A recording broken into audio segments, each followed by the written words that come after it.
Tax से जुड़े हर उलझनों को दूर करने के लिए लेकर हम हाजिर हैं आपका पसंदीदा शो टैक्स गुरु, जहां हम नियमों के दायरे में रहकर टैक्स बचाने के बेहतरीन तरीके आपको बताते हैं। नमस्कार, मैं हूं लक्ष्मण राव और हमारे साथ हैं जाने माने टैक्स एक्सपर्ट शरद कोहली साहब। सर, आपका स्वागत है हमारे शो में। Thank you sir. और ये इनकम टैक्स रिटर्न फाइल करने का फिर से सीजन शुरू हो गया है, तो कोहली साहब ने कई सारे टिप्स लाए हैं। भले आप सालों से इनकम टैक्स फाइल करते हो, लेकिन इनके टिप्स का ध्यान जरूर रखिए, और ना पछताइएगा तो हम भी एक समय के बाद कुछ कर नहीं पाएंगे। इसलिए अगले आधे घंटे तक कहीं जाइएगा नहीं, क्योंकि हम आपको बताने वाले हैं। शुरू हो गया इनकम टैक्स रिटर्न फाइल करने का मौसम। आपको किन किन बातों का रखना है ख्याल? खेती से फर्जी कमाई दिखाकर टैक्स बचाने वालों पर इनकम टैक्स डिपार्टमेंट का बढ़ा शिकंजा, हो जाएं सावधान। और साथ ही साथ अगर विदेशी म्यूचुअल फंड में कर रहे हैं निवेश, तो आईटीआर में कहां दिखाना है आमदनी। इन सारे मुद्दों पर चर्चा करेंगे, लेकिन सबसे पहले मुद्दा जो हर इनकम टैक्स पेयर्स के लिए, इनकम टैक्स चुकाने वाले हर लोगों के लिए, या फिर इनकम टैक्स रिटर्न फाइल करने वालों के लिए जानना जरूरी है, वो है इनकम टैक्स रिटर्न फाइलिंग का। आप में से कई लोग सोच रहे होंगे कि मैं तो सालों से करता रहता हूँ फाइलिंग, मुझे कोई दिक्कत तो नहीं, मुझे कोई जानना है नहीं, आईटीआर तो हर बार मैं खुद ही कर लेता हूँ, या फिर हमारे सीए साहब कर देते हैं। तो आपको दोनों ही बातों में बता दूं कि आपको जानना जरूरी है, क्योंकि इनकम टैक्स रिटर्न फाइल करने की कई सारी की बारीकियों में हर साल बदलाव होता है, और इस साल भी बदलाव हुआ है। तो पहली बात, अगर आपका सीए फाइल कर रहे हैं तब भी आप देखिए, और खुद फाइल करते हैं तब तो ज़रूर से देखिए। आखिर बदलाव क्या है, पहले ये बता दूं और फिर आगे आपको बताऊंगा। कोहली साहब, ये बदलाव पहले से कैसे अलग है? देखिए, अगर आपकी इनकम टैक्सेबल है तब तो फाइल करनी है, इसमें तो कोई रॉकेट साइंस नहीं है। हाँ। पर मैं करीब 7 केसेस और बताऊंगा जहां पर अगर आपकी इनकम टैक्सेबल नहीं भी है तो भी रिटर्न फाइल करनी, क्योंकि अमूमन लोग ये सोचते हैं कि अगर मेरी टैक्सेबल नहीं है तो मैं नहीं फाइल करूंगा। हाँ। तो उसमें वो जो लिस्ट है उसमें घटना बढ़ना होता रहता है, प्लस उसमें जो लिमिट्स दी हुई हैं उसमें चेंजेस होते रहते हैं।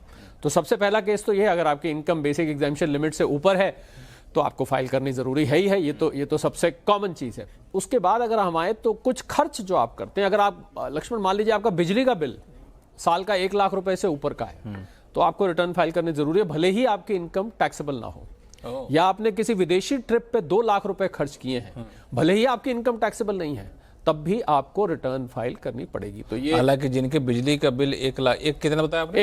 1 लाख से ज्यादा, उनको तो आमदनी ठीक ठाक होती ही होगी। नहीं, जरूरी नहीं है 1 लाख रुपए बिजली का बिल है। कई बार ऐसा होता है ना कि कोई बिजली का बिल आपके नाम है पर घर में कोई दूसरा व्यक्ति कमाता है। अच्छा। ऐसा भी कई दफे होता है, पर क्योंकि आपके नाम बिजली का बिल है। हाँ, ये टेक्निकल पॉइंट होता है। तो आपको फाइल करनी पड़ेगी रिटर्न। इसके अलावा मान लीजिए आपने बैंक में डिपॉजिट किया, अब यहाँ पर लिमिट में चेंज आया है। आपने अपने सेविंग्स अकाउंट में, सभी सेविंग्स अकाउंट्स में जोड़ के 50 लाख रुपए या उससे ऊपर जमा किए हैं, तो आपको रिटर्न फाइल करना जरूरी है। और अगर करंट अकाउंट में 1 करोड़ किया है, तो अब आप ये पूछेंगे फिर आपका वही वाला सवाल कि अगर 50 लाख जमा किए हैं बैंक में, आमदनी तो होगी, तो भाई तो आमदनी तो है ही। पर कई दफे क्या होता है कि आपको कहीं से लोन रिपेमेंट आई होती है, कई दफे आपका कोई पुराना फिक्स डिपॉजिट मैच्योर हुआ होता है, कई दफे किसी ने गिफ्ट दिया होता है। ऐसे केसेस में इनकम नहीं होती है, किसी रिश्तेदार ने गिफ्ट दिया है। परंतु बैंक में सभी सेविंग्स अकाउंट में मिला के, ये ध्यान रखिएगा, एक सेविंग्स अकाउंट नहीं, अगर 50 लाख रुपए से ज्यादा का है तो आपको रिटर्न फाइल करनी मैंडेटरी हो जाती है। इसके बाद आगे चले, आप कोई बिजनेस, छोटा मोटा बिजनेस प्रोफेशन चलाते हैं, वहां पर आपकी 60 लाख रुपए टर्नओवर है, तो आपको जरूरी है, भले ही आपकी जो प्रॉफिट आ रही हो लक्ष्मण वो टैक्सेबल ना हो। प्रोफेशन है, 10 लाख रुपए से ऊपर आपका रेवेन्यू है, भले ही टैक्सेबल ना आ रही हो, वहां भी आपको जरूरी है। अच्छा, कंसल्टेंट है, तब भी कंसल्टेंट है, 10 लाख से ऊपर कमाते हैं, पर प्रॉफिट जो है वो टैक्सेबल लिमिट से कम है। अब तो पता है आपको 12 लाख रुपए तक तो वैसे ही माफ हो जाती है, तो वहां पर जरूरी है। 12 लाख बाय द वे जिसको रिबेट मिलके हो रहा है उसके लिए भी जरूरी होती है। अब इससे आगे चले तो इससे आगे टीडीएस या टीसीएस आपका अगर कटा है तो वहां पर भी जरूरी है। वहां तो मैं कहूंगा कि आपके लिए वैसे ही जरूरी है, क्योंकि अगर आप रिफंड लेना चाहते हैं, परंतु रिफंड नहीं, आपका बराबर भी हिसाब किताब हो रहा है, यानी कि जितना टीडीएस कटा है उतना ही आपका टैक्स बनता है। तो आप सोचते हैं मुझे क्या करना है रिटर्न फाइल करके, जितना टैक्स कट गया वो कट गया, वहां पर भी ये जरूरी होती है। इसके और आगे चलें, अगर आपके पास कोई फॉरेन एसेट है या किसी विदेशी बैंक अकाउंट में आप सिग्नेटरी हैं, या किसी कंपनी के आप डायरेक्टर हैं विदेशी कंपनी के, भले ही आपकी भारत की इनकम, लक्ष्मण कई दफे मैंने देखा है कुछ बच्चे अमेरिका में सेटल्ड हैं, अपने माता पिता को डायरेक्टर बना देते हैं यहाँ पर, या माता पिता के नाम से वहां कोई इन्वेस्टमेंट कर देते हैं, भारत में माता पिता है उनके, तो ऐसे माता पिता को फिर रिटर्न फाइल करनी पड़ती है। इसको हम बोलते हैं फॉरेन एसेट मैंडेटरी फाइलिंग, क्योंकि अगर फॉरेन एसेट आपके पास है या कोई विदेशी इनकम छोटी मोटी भी है, भले वो इनकम टैक्स के दायरे में नहीं आती, भले इनकम टैक्स के दायरे में ना आती हो, तब भी आपको रिटर्न फाइल करनी जरूरी है। और इसके अलावा अगर हम जाएं तो आपका कैरी फॉरवर्ड ऑफ लॉस है, मान लीजिए आपको बिजनेस में घाटा हुआ, इसके बारे में हम पहले चर्चा कर चुके हैं, तब भी आपको रिटर्न फाइल करनी पड़ेगी। और सबसे जरूरी बात लक्ष्मण, जो मुझे लगता है ये तो लोग हमें याद दिलाते हैं कि अगर उनका रिफंड बनता है तब तो फाइल करेंगे, तब तो फाइल करेंगे। तो इसलिए ये 7-8 केसेस ऐसे हैं कि आपकी इनकम नहीं भी टैक्सेबल है, क्योंकि अमूमन ऐसा होता है लक्ष्मण, लोग मान लेते हैं टैक्सेबल नहीं है, हमें फाइल नहीं करनी। सबसे कॉमन सवाल जो लोगों के मन में, हमें फाइल, और टैक्स गुरु में भी सवाल आते हैं। अच्छा, 2 सवाल और पूछूंगा आपसे, बड़ा इंटरेस्टिंग सा मुद्दा आपने बताया, क्योंकि बहुत ही हम लोग भी यही मानते थे कि भाई अगर आपकी आमदनी नहीं है, टैक्सेबल नहीं, तो क्या रिटर्न फाइलिंग, क्यों इससे पछड़े पड़े अपना, ठीक है वो जो है।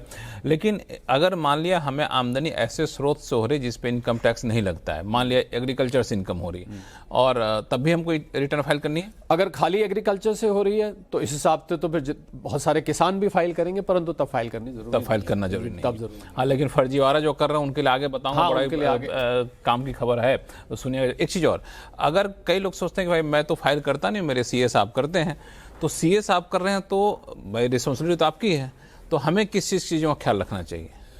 देखिए, सीए साहब फाइल करते हैं, वैसे तो सीए और उसके क्लाइंट के रिलेशनशिप बहुत विश्वास वाली रिलेशनशिप होती है, तो ऐसा मैं इसलिए पूछा, जो कई बार सवाल आते हैं, हो जाता है गलती कि भाई सीए पे हमने छोड़ दिया, उन्होंने फाइल शायद नहीं करी, तो उसमें आपके पास अपने लॉगिन क्रेडेंशियल्स होने चाहिए। लॉगिन क्रेडेंशियल मतलब पासवर्ड और आईडी हो, आप खुद लॉगिन करके देख ले, क्योंकि अगर उन्होंने फाइल करी है तो आपके पोर्टल पर आपके अकाउंट में दिखाएगी, और अगर नहीं फाइल हुई है दिखाएगी। बल्कि यही नहीं लक्ष्मण, कई दफे ऐसा भी होता है सीए साहब से कई दफे कोई नोटिस वगैरह आता है, मिस हो जाता है, या आपकी ईमेल पर आया, आपने सीए साहब को नहीं दिया।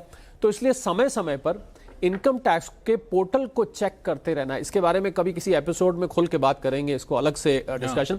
कभी आपको रेगुलरली अपने पोर्टल चेक करते रहना चाहिए, क्योंकि कभी कभी क्या होता है, कोई नोटिस वहां दिखाई देता है, आपके ईमेल या एसएमएस से मिस हो जाता है। तो इसलिए पोर्टल से, आपके सवाल का सीधा जवाब यह है कि पोर्टल से आपको पता लग जाएगा कि आपके सीए। अच्छा किया कि मैं भी पोर्टल चेक करूंगा कि बिल्कुल करना चाहिए, आप बिल्कुल करना चाहिए, क्योंकि आप भी चेक कर लीजिएगा, आपके पास भी कुछ ऐसा होता हो कि भाई सीए के भरोसे मत, ठीक है सीए साहब कर रहे हो, उनके पास तो आप जैसे 50 क्लाइंट होंगे, अपना पोर्टल है तो खोल के देख लीजिए कि भाई कुछ है मामला, क्या कुछ हो तो फिर सीए साहब से बता दीजिए, क्यों? बिल्कुल बिल्कुल। अच्छा, इस पे आगे बढ़ेंगे हम लोग, कई सारे मुद्दे आपने बताए हैं, लेकिन इस बीच फोन कॉल्स आने शुरू हो गए। कोलकाता से हमारे साथ ऋतुपर्णा देवराय जी हैं। ऋतुपर्णा जी नमस्ते। नमस्ते, आपका शो बहुत ही अच्छा है, मैं बहुत साल से देख रही हूँ जी। बहुत बहुत धन्यवाद, बहुत बहुत धन्यवाद। आप कैसी हैं? मैं अच्छी हूँ। कोलकाता में सब ठीक है? हाँ, बहुत गर्मी है। गर्मी तो यहाँ भी बहुत, दिल्ली में भी है, बॉम्बे में, हर जगह गर्मी बहुत ज़्यादा है, तो गर्मी का ख्याल रखिएगा आप लोग। गर्मी से निपटने के बहुत सारे देसी भी तरीके होते हैं, और वो ख्याल रखिएगा। बताइए, कोहली साहब जानना चाहते हैं, क्या पूछना चाहती हैं? नमस्ते कोहली जी। मैं म्यूचुअल फंड में बहुत साल से इन्वेस्ट कर रही हूँ। अभी 2-3 साल पहले से मैंने Motilal Oswal Nasdaq 100 fund of fund में इन्वेस्ट किया, और इस साल through gift city Parag Parekh S&P 500 fund of fund में इन्वेस्ट किया। तो मेरा क्वेश्चन है, मुझे क्या ITR में फॉरेन एसेट डिस्क्लोजर फॉर्म भरना पड़ेगा? बहुत अच्छा सवाल पूछा है ऋतुपर्णा जी ने लक्ष्मण, क्योंकि नैस्डैक, S&P और डाउ ये अमेरिका की 3 मुख्य इंडाइसेस हैं जो अमेरिकन शेयर मार्केट होती हैं। अब इनका सवाल यहां से निकल आया कि विदेश में अगर आप इन्वेस्टमेंट कर रहे हैं तो आपको शेड्यूल FMA और schedule FI foreign source income FSI जिसको कहते हैं उसमें निवेश करना। परंतु ऋतुपर्णा जी, इसमें यह है कि अगर आपने किसी भारतीय रुपए में इन्वेस्ट किया है और वो एजेंसी या वो ब्रोकर आपके लिए वहां इन्वेस्ट कर रहा है, फिर वो भारतीय इन्वेस्टमेंट मानी जाती है। परंतु इसमें लक्ष्मण बहुत जरूरी है, ऋतुपर्णा जी ध्यान दीजिएगा कि बेटर रहेगा कि आप इसको फॉरेन एसेट्स और FSI में दिखाएं। वैसे टेक्निकली देखें तो अगर विदेशी मुद्रा में आपका पैसा नहीं निवेश हो रहा है, यानी कि आपने इंडियन रुपीस में इन्वेस्ट किया है और उसको मोतीलाल ओसवाल या जो भी एजेंसी है वो उसको मैनेज कर रही है, फिर तो ये भारतीय इनकम ही कहलाएगी, भारतीय एसेट ही कहलाएगा। परंतु क्योंकि ये नैस्डैक, S&P या डाउ में इन्वेस्ट कर रहे हैं, इसलिए सेफ साइड पे आप अगर शेड्यूल FA में दिखा देंगी तो उसमें कोई नुकसान नहीं है। कल को आपको कोई सवाल जवाब का सामना नहीं करना पड़ेगा। तो as a matter of precaution आप इसको दिखा दीजिए। टेक्निकली भारतीय रुपए में इन्वेस्टमेंट फॉरेन एसेट में भी जरूरी नहीं होता है। ऋतुपर्णा जी, कंफ्यूजन दूर है? ITR फॉर्म कहाँ, कॉलम क्या बताया आपने? FA, schedule FA foreign assets होता है, और अगर उससे कोई इनकम हो रही है ऋतुपर्णा जी तो उसको शेड्यूल FSI कहते हैं, फॉरेन सोर्स इनकम। तो ये दोनों शेड्यूल्स का ध्यान रखिएगा जब आप रिटर्न भरेंगे। तो ठीक है, कोई कंफ्यूजन तो नहीं है? मैं दे दूंगी ना, गिफ्ट सिटी के थ्रू भी किया है तो भी मैं शो कर दूंगी। जी हाँ, गिफ्ट सिटी का भी, क्योंकि गिफ्ट सिटी में बहुत सारी कंपनीज ऐसी हैं IFSC गिफ्ट सिटीज में जो कि विदेशी एसेट्स में इन्वेस्ट करती हैं, तो बेटर है आप सेफ प्ले करने के लिए उसको वहां पर दिखा दीजिए। ठीक है, और कोई सवाल? नहीं, थैंक यू। चलिए, थैंक यू सो मच। कोई कन्फ्यूजन हो तो फिर से संपर्क करिएगा। कोहली साहब बड़े आसान भाषा में बहुत ही पेचीदे चीज़ों को भी समझा देते हैं, ये इनकी खासियत है। और ऋतुपर्णा जी के भरोसे कई दर्शकों का भी भला हो गया, बहुत लोगों का, क्योंकि भारत में अब लक्ष्मण बहुत सारी सुविधाएं हैं जहां विदेशी म्यूचुअल फंड्स में, विदेशी शेयर्स में भारत में बैठे ही इन्वेस्ट कर सकते हैं। अच्छा, आपने मुझे बताया नहीं आज तक किसी? नहीं, आप करिए। आप तो ऐसे चैनल पे बैठते हैं जब बात ही निवेश की। नहीं, ये तो आप बताइएगा तो अच्छा है। तो यहाँ बैठे बैठे विदेश के म्यूचुअल फंड में पैसा लगा सकते हैं। जरूर। चलिए, बहुत अच्छा है। लेकिन टैक्स वाला जो मोर्चा है बता दिया कोहली साहब, इसका ख्याल जरूर रखिएगा। इस बीच चलते हैं भावनगर। दीपक कोठारी जी हमारे साथ फोन लाइन पे बने हुए हैं। दीपक कोठारी साहब, नमस्ते। हेलो, हाँ नमस्ते। How are you sir? मैं बहुत बढ़िया, आप कैसे हैं? अच्छा, मैं आपका शो बहुत रेगुलरली देखता हूँ and I am very much thankful for very good information always हमें मिलती रहती है। बहुत बहुत धन्यवाद, बहुत बहुत धन्यवाद। भावनगर कहाँ, राजस्थान वाले में है? Bhavnagar is in Gujarat, near to Ahmedabad, 150 kilometre. अच्छा, चलो, वहाँ भी गर्मी बहुत ज्यादा है। कोलकाता से तो ऋतुपर्णा जी बताया कि बहुत गर्मी, very hot. And Bhavnagar is known for Alang industry, ship breaking industries यहाँ डेवलप हुई है, तो इसके हिसाब से वो भावनगर पहचानता है। तो आप लोग शिप को ब्रेक कर देते हैं? सॉरी, या चलिए, ठीक है। नहीं, ये बहुत बड़ी इंडस्ट्री पनप रही है यहाँ पे। बताइए, टैक्स में कहाँ फंस गए आप? अच्छा, कोहली जी के लिए मेरा क्वेश्चन LTCG के लिए है, इंडेक्सेड कॉस्ट ऑफ इम्प्रूवमेंट। मैंने एक फ्लैट लिया था 10 लाख करीब में 2007 में, और 39 लाख में 2025 में सेल किया है। ओके। और इस साल में उसका ITR LTCG काउंट करना है। तो मेरा क्वेश्चन ये है कि जो कॉस्ट ऑफ इम्प्रूवमेंट है उसमें जो हम मेंटेनेंस सोसाइटी को देते हैं every year, can it be considered? वो इंक्लूड हो सकता है हमारी कॉस्ट में to save the long term capital gain?